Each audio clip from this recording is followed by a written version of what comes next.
Hello, you are most welcome to this presentation on CAO information.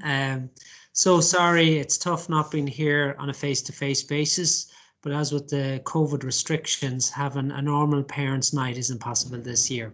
So ideally, this presentation would be watched, yourself and your daughter would watch it together. And if you have any follow-up questions, I'd be delighted to field them on it's Kevin Clark at lorettocavan.ie, or alternatively, your daughter can ask the question through the chat feature on Teams.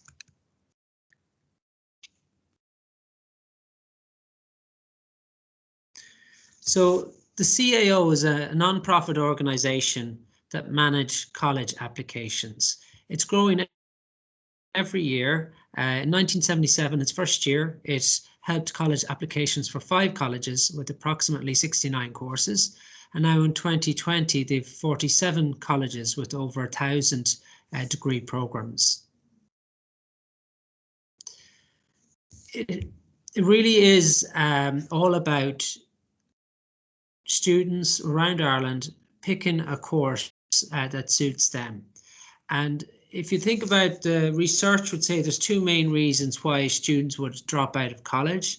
Number 1 would be unhoned academic skills. So basically learning at 3rd level is demanding compared to learning at 2nd level, and students find it hard to adjust to those different expectations. The other reason, which is all about which can help with choosing the right course, would be a sense of purpose, that students maybe don't believe in the degree that they're studying at 3rd level. Now, students can do a great deal about picking a course that gives them a sense of purpose. And degrees that will give students a sense of purpose would be ones that match their strengths, ones that they're genuinely interested in, the subject they're studying, and degrees that make sense from a career path point of view. At this stage, the more research you do, the more likely you're going to put degrees down that are good choices. And really, most people who drop out of college, it will be first year, and really just to look at what you will be studying in first year and make sure that that matches the expectations of the course. And if you know what to expect in first year, and you know that beforehand, you're very well placed to decide if a career or a course is for you.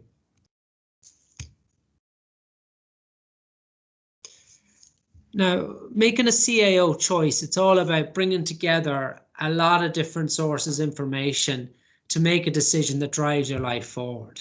The CAO handbook used to have a warning on it that says, make sure to read your college prospectus before applying, because every year the CAO realize that students make a choice that they end up not being happy with. And that college prospectus, it will be on the internet or on a book, will give detailed outline for every course. And if you do know what is on the course, you're more likely to make a choice that you're happy with. They also can get information from guidance counselors.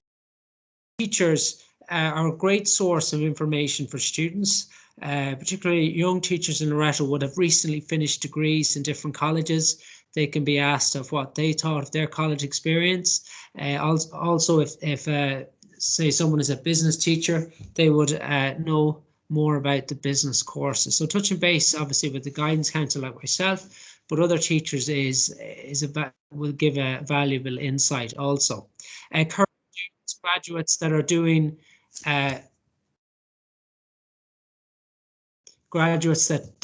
the course, open days. This year, all the college information is being given out in a virtual setting. So we've had virtual talks during our guidance classes, and on Teams I'm putting up opportunities where colleges are hosting virtual learning days, or particular schools in a college are doing maybe an evening on social sciences. So it's never been easier for a 6th year to gain access or gain information about a whole host of colleges, because it'd be very difficult for a 6th year to attend 5 or 6 open days, but very manageable if they're virtual ones. So take advantage of those opportunities, and they often come on a Saturday. If you miss the opportunity, a lot of the colleges put them up as recorded sessions, and it really does allow a student to make a more informed choice. Parents and older siblings have a big input, as well as just the media in general. So looking at the 2020 application, so approximately 60,000 students received calculated grades last year in the Leaving Certificate, and they made up the bulk of last year's CAO applications. In total, just under 73,000 people made a CAO application. The difference would be people maybe taking a gap year, people who dropped out of the course and maybe reapplying, somebody who's finished a course, say like have an institute, they're reapplying to the CAO to gain access to other degree courses. In terms of points, you probably know from the media reports, but the points took a shift upwards last year. So about 20% of applications under the calculated grade system would have got over 500 points. The previous year, that would have been around 13%. So it's not far off. Twice as many people are achieved over 500 points last year. The average or the median candidate was scoring between just shy of 400, so between 390 and 399 points, and that median will be a lot closer to 350 the previous year. So that's had an effect on the points. That's the higher the points the candidates have, it's going to be the higher the points for the college courses. We don't know the impact yet that will have on the CAO points for 2021, but it's really important that there is a structure there in the CAO, and I'll speak about this later, where students can apply up to 20 courses, so they really can follow their heart, put down their top preference courses, would still have space to have every eventuality covered. So the new point system, and the students would be, it's really the only point system that they know of, but a new point system came on board 2017. A few basic changes. The previous point system with the A1s, A2s, B1s, B2s, B3s, it was far more subdivided, as in every 5% you go up a grade, or every 5% you go down a grade. And that had the impact that performance on the day would have a large impact on a student's points in their Leaving Cert. This system, it's jumping up for every 10%. So students are far more likely, if they were a H3 level, far more likely to get a H3 grade. Because if they were a H3 level, they were maybe 75 or so. They have to gain a lot of marks to go up to a H2. So on a good performance, they mightn't shift up a grade. On a bad performance on the day, also they mightn't go down a grade. So it was kind of designed to take a little bit of the stress away. You might notice that the marks don't go up in a regular fashion. So from a H1 to H2 goes down 12, but from a H2 to H3 goes down 11. So this means that it's very difficult now for students to get the same points total, which means random selection is a less likely occurrence. And random selection would be when there's, say, 5 places and 5 people or 10 people have the same points. It's like a lottery to decide who gets the last 5 places. While people's Leaving Cert points total is much more unique now, and they'd be less likely to have to share those 5 remaining places with people who've got the same points. Other differences that at higher level, the pass mark is now 30%.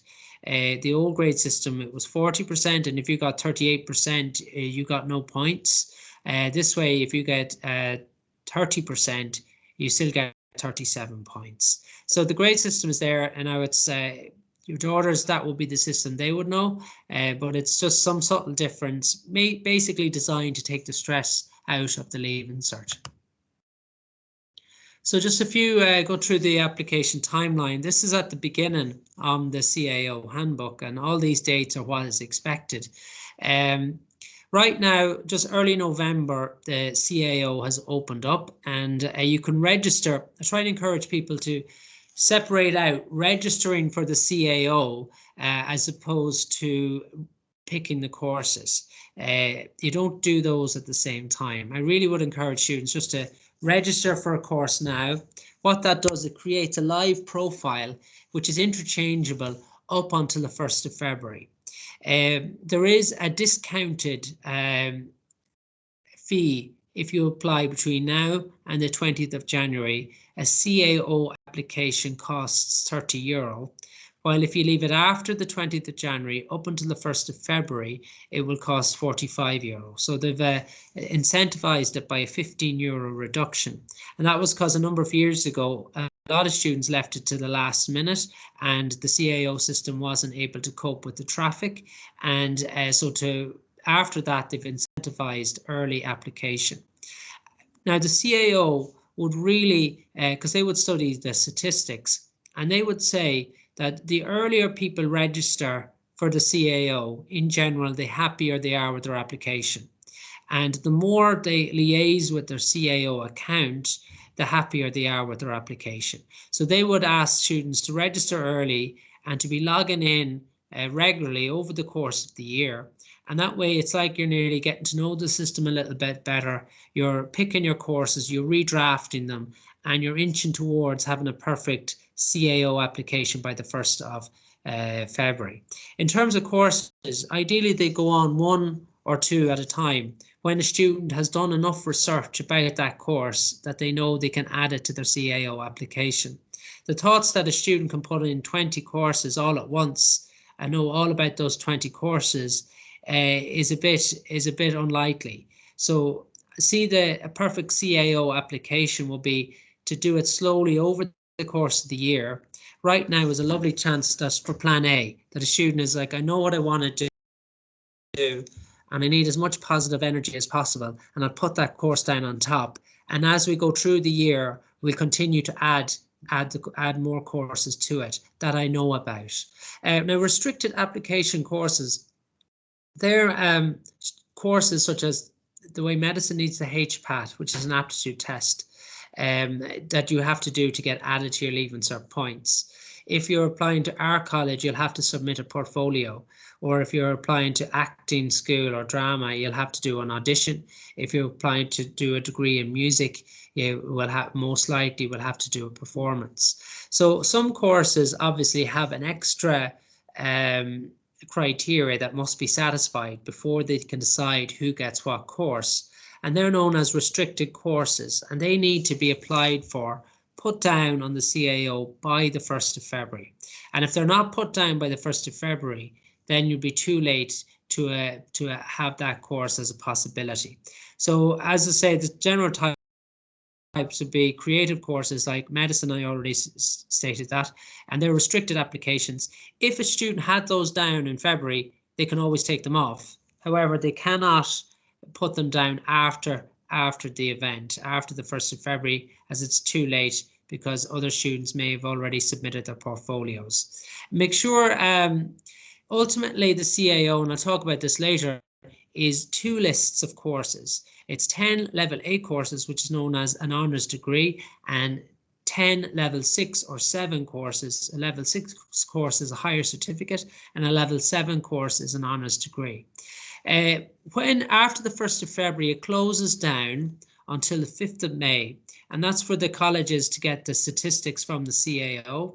And after the 5th of May, a process called change of mind, where students can change their courses up until the 1st of July, as many times as they want, free of charge, to make sure that they're fully happy with their CAO choice. And then the Leaving Certs are normally the middle Wednesday in August, with the CAO results offers coming out the following Friday. So there's sort of 3 steps or 2 steps to registering for CAO account and 3 steps for an overall application. Step 1 is your personal details.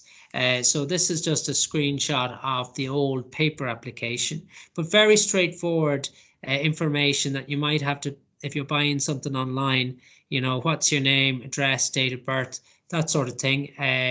Very, very straightforward information where students shouldn't have an issue. The second page will be your school details, and the third component is where you pick the course. And so you could register for a CAO account in approximately a little over 10 minutes. That's why I'll be trying to encourage students to register as soon as possible. That way they can benefit of the CAO account to help them make the choices that they're happy with. When they log in, they will get to their profile page, what I would call it. So they log in, they get to put in their courses, they get to put in their here or there application, they get to update their SUSI grant status. They also have a new feature. They have a correspondence section for the CAO. And this is if you have a query for the CAO, they're very difficult to get on the phone, but they're very good if you touch a base with them online. Now you can email the CAO, but the CAO found out that they email back a student's query and the student doesn't always get that email. So in order to clarify that up, they put a correspondence section in the CAO that if you have a question, you can ask them in the correspondence section. Then next time you log into your account, the chances are that answer will be there for you. And they really are trying to encourage that. As with choosing the courses, this word preference is so important. That it means you put your top preference first and your second preference second, and so on. And in August, hopefully you get a level 8 offer and you can choose between your level 8 offer or your level 6 and 7. The CAO works that if it has the entry requirements and the Leaving Cert points of their first choice, every course below that will get deleted and they will get that offer. However, if they don't have the points or entry requirements for their first choice course, the CAO computer checks out their second choice course and sees if they have the points and the entry requirements for it. If they don't have the CAO points or the entry requirements, the computer keeps on going down the preference order until they get a course where the student has the entry requirements and the points for. So in this case, say it's their third choice course, every course below that gets deleted. At the same time, the same thing is happening with the level 6 and 7. But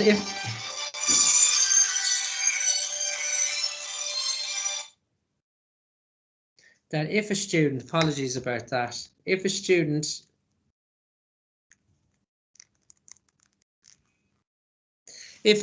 was to get a level 6 and 7 offer and a level 8 offer, in August they would then choose between them. And one thing this year, I try and encourage it every year, that students would apply for their level 6 and 7 offer at the same time as a level 8 course. And they give themselves the option of doing one or the other, because a huge amount of students around the country leave the level 6 and 7 course totally blank. And all it would be is potentially an offer to do a level 6 course that would allow you to reintegrate into the level 8 and give you an option in August. Because a student, if they got their 7th choice level 8 course, that will be as opposed to the first choice level 6 or 7, then obviously the first choice level 6 or 7 becomes a more attractive offer. So I would really try and encourage students to, they've nothing to lose by putting down a level 6 or 7 course, and it could be a great benefit to them in August. Just a few points to note. It's really important that students put their courses in order of their preference and not their points. Once you have the points for a particular course, everything else below it gets deleted. You pick between your level 8 course or your level 6 and 7. You may go up the list. So say, for example, if you're in your third choice course and you narrowly missed out on your second choice, your points total could go up through a recheck process, or alternatively, the course of your second preference could go down in round 2. So you can always move up, but you can never move down. Other applications relating to the to the CAO is there's a section on the SUSI grant for the CAO. This would allow students to register their interest for the SUSI grant. So if you imagine that there's no SUSI grant without the college course, in the CAO there's an option for you to tick the box that allows the CAO to send the SUSI grant your course offer and allowing you to get your SUSI grant. Students will apply for the SUSI grant separately in early April, and I will advise them how to do that or show them that in class. If a student has an exemption, so for example, UCD would require for the vast majority of their courses that you pass your Irish and you also have a third language. A student may have an exemption for these, for example, if they have dyslexia, or if they came to Ireland after the age of, say, for example, 12, they wouldn't have to study Irish for the Leaving Cert. So they have to apply to the NUI for exemption. So right now, there's no pressure on this. This could be done between now and the summer. However, they need to apply for the exemptions. The colleges won't automatically know about it. And if students need any help with that, they send a message through me through the chat feature of Teams. I will help them on an individual basis. There are also two really good schemes called the HEAR scheme and the DARE scheme, and I'll talk about them in the following slides. The HEAR scheme, both the HEAR and DARE scheme are about access and support. It's about getting into a college course on reduced points and get extra supports where you're there in college. The HEAR scheme is a socio-economic scheme. So it's down to family income and social factors that make it difficult to progress on to third level. There's indicators. The number one indicator for everything is income, and family income is an indicator that needs to be satisfied. As students don't really know what their family income generally is, as a rule of thumb, I always tell students that if you have a medical card, a GP visitor's card or medical card, or your parents have a GP visitor's card or medical card, you should be really looking closely at the HEAR scheme. Most Loretta students who avail of this scheme will be down to the socio indicator will be the socio-economic group.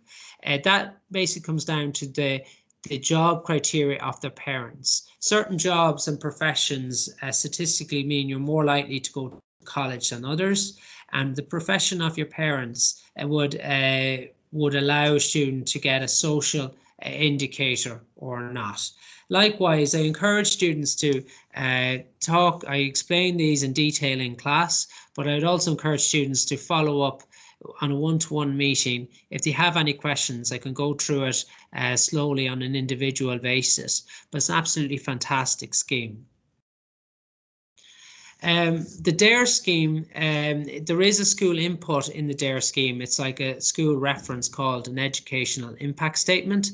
And the DARE scheme has 10 different strands, and the DARE for DARE stands for disability in its broadest sense. But likewise, if you could see your daughter potentially coming under one of these strands, you then could make a DARE application, and if successful, you could get access to a course on reduced points and get extra supports when you're there.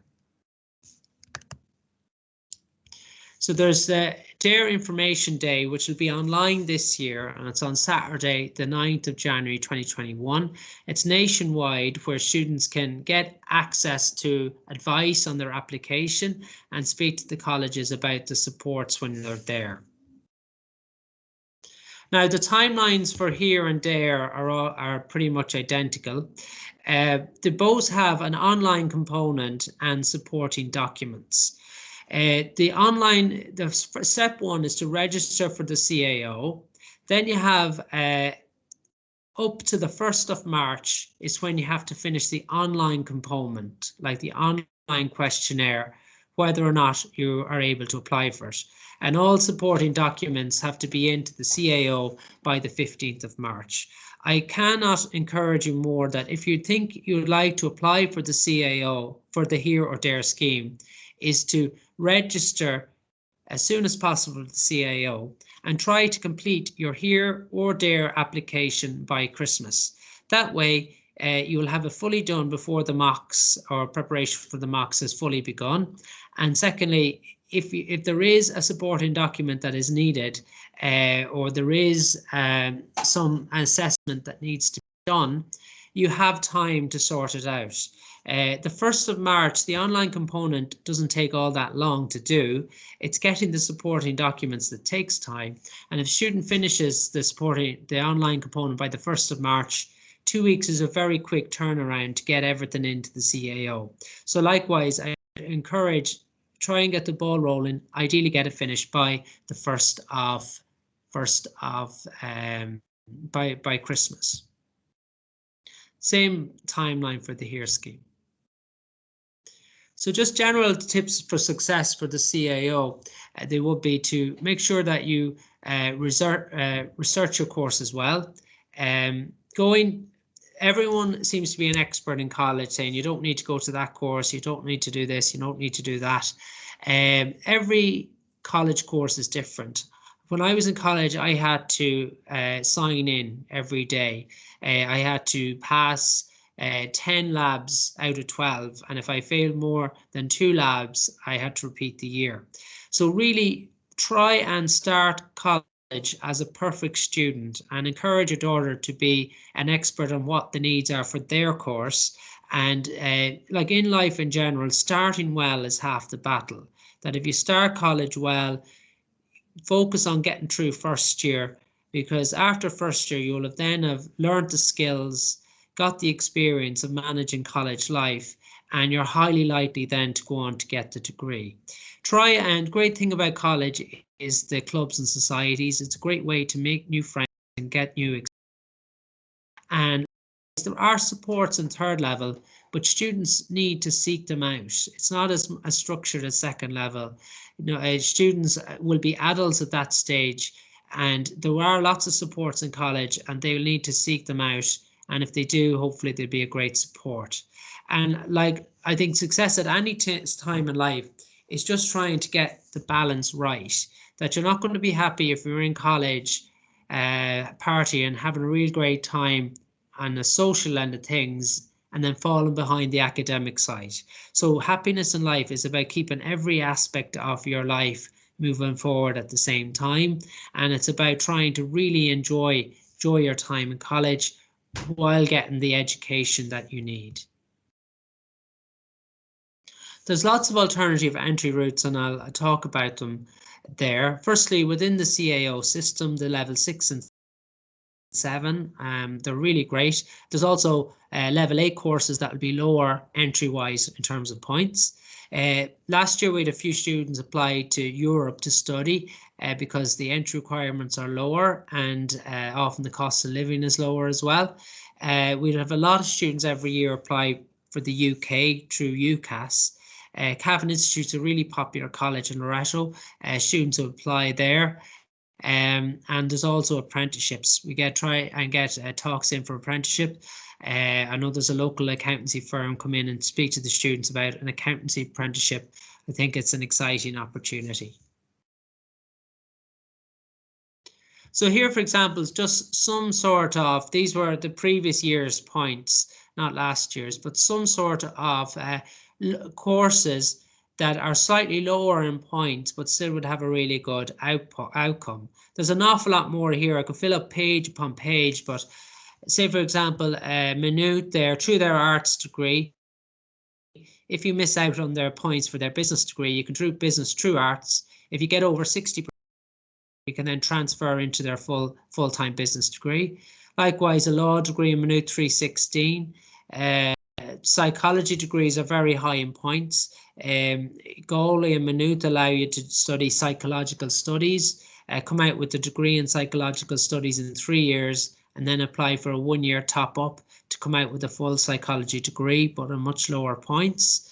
National College of Ireland is a public college in the city centre. They offer degree courses, and during the last recession, they had the highest employability of any college in Ireland. Level 6 TUD was formerly DIT. They offer 2-year level 6 courses in business. This would be ideal for someone who hasn't studied business before but is interested, and the points aren't that high. And if you like it, then you can transfer into a level 8 business degree of your choice. These are new courses in Letterkenny. You might know about them, but it's dietetics to be a dietitian, occupational therapy to be an occupational therapist, or physiotherapist studies to be a physiotherapist. There are 2 years in Letterkenny and then 2 years in Coventry. So the whole class is 16 in each case, does 2 years in Letterkenny, then 2 years in Coventry, and are fully qualified dietitian, OT, or physiotherapist.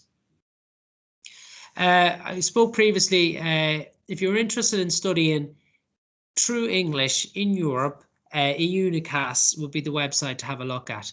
The lower entry requirements, cheaper living, some students like the experience, and touch base. That website, EUNICAS, is the first place to look.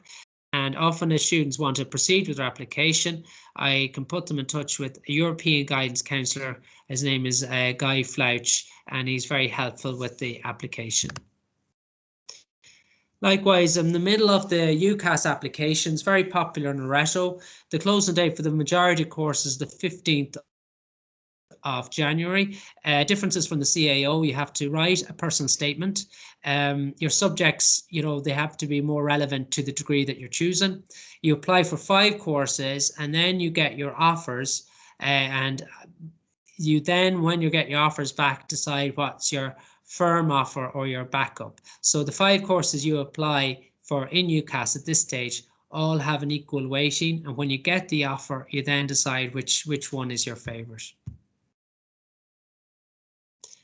Cavan Institute, as I said previously, very popular college in terms of applying for in Loreto. It offers different things for different people. The majority of students in Loreto who go to Cavan Institute, they would have a CAO offer and very high up on their preference, but they feel like they would need like a structure year out to be ready to go to college, or they'd like to try something out first to make sure it's for them.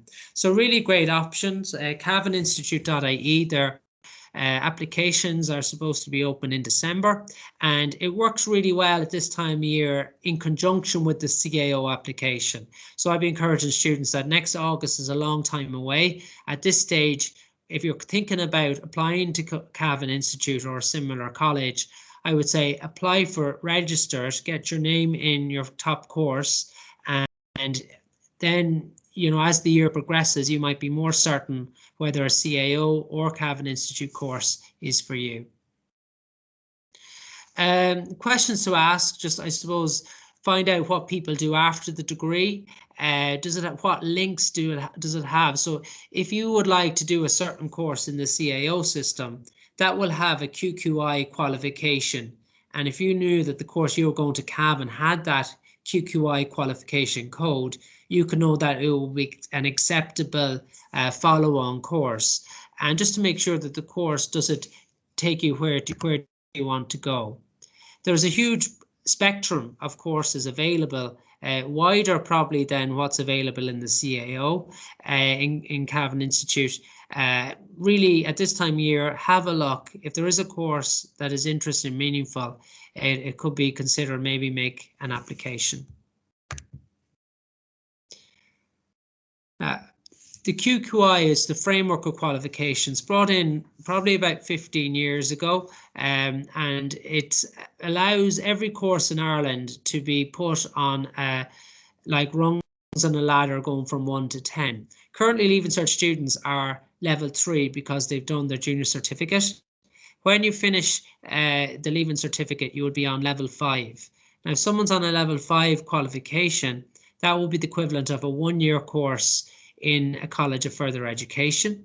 The CAO deals with level 6, 7 and 8 courses, and level 6 course is 2 years in college, which is a higher certificate, which is meant to feed into level 7 and level 8 degrees. Level 7 degrees is an ordinary degree, which means to fit into level 8 degree options.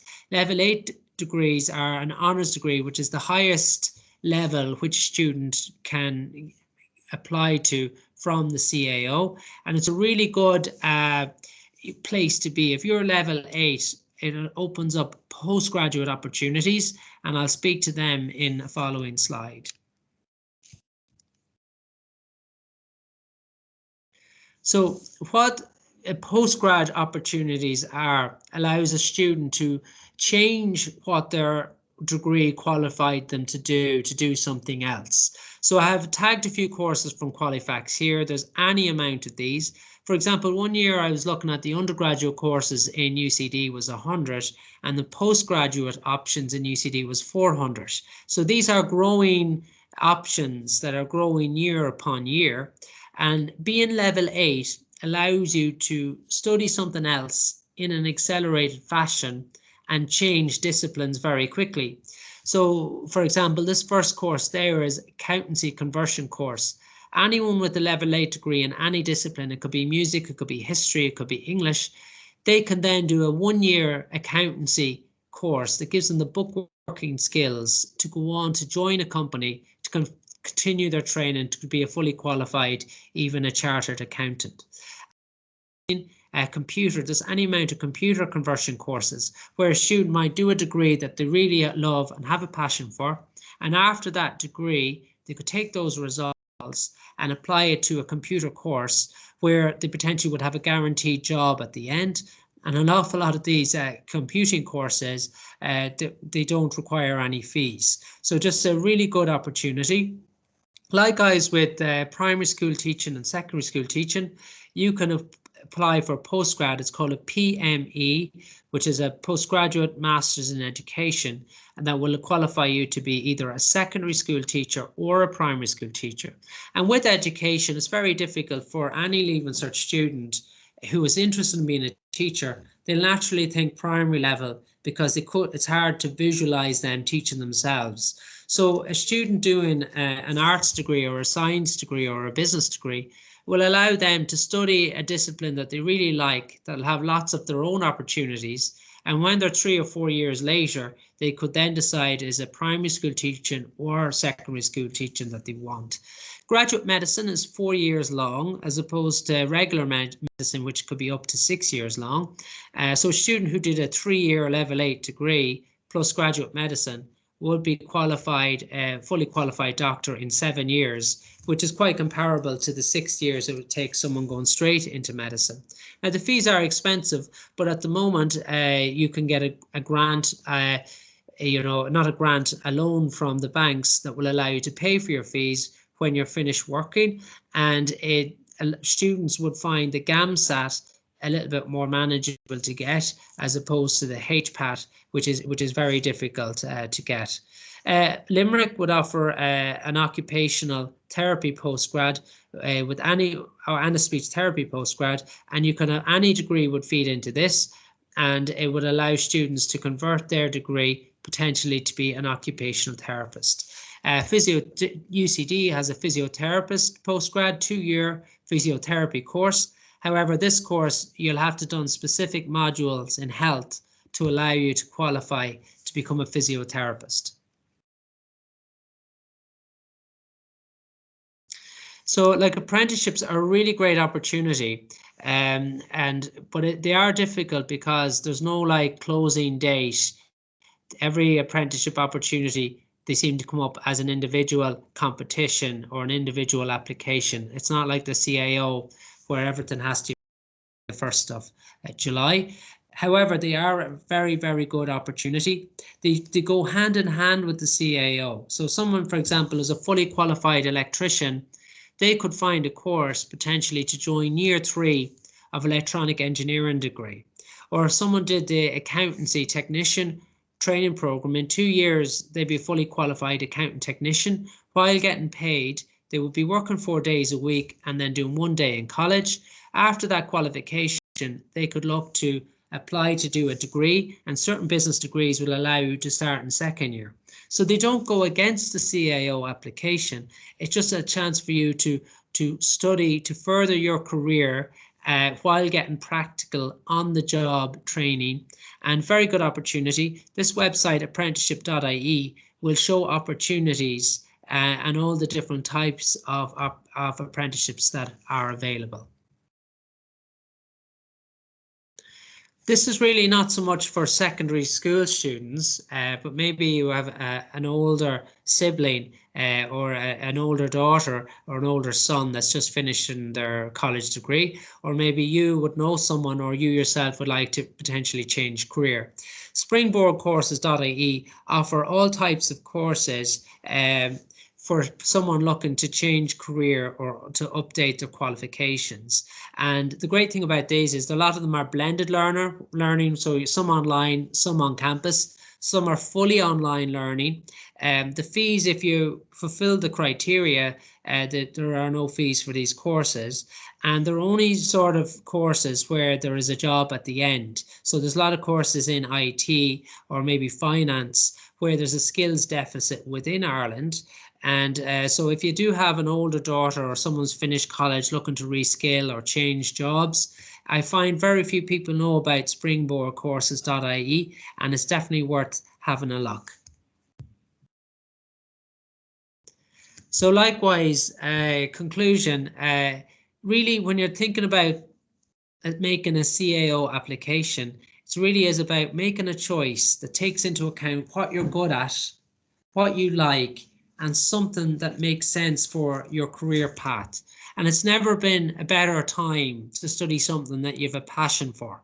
Because as you see, is all those postgraduate courses, so many of them are now conversion. So you can do a degree in something that you love in a place you have a connection with. And if you get good results, you're going to only increase your opportunity and possibilities and give yourself a launch pad for deciding ultimately what you'd like to qualify in. Likewise, I said again, try and build up your CAO application. Put them on maybe 1 or 2 courses at a time, and just make sure that what you put down for your CAO that you know about. And when you say know about it, check out what you'll be studying in first year, second year, third year, and make sure that you like and have an understanding of what you're going to be studying as part of your degree. So I'd like to thank you so much. The current 6th years are a really great bunch. I love going into them. They're such a positive year in such, trying time. And they genuinely, one thing you'd say for them, they are trying to be a support for each other. And like I know I enjoy going in to speak to them every week. And if I can be of any help or any support, the chat feature on Teams, if they just send the question or query or request the appointment, and I'll try and get back to them as soon as I can. So thank you so much for watching this presentation. I really appreciate it.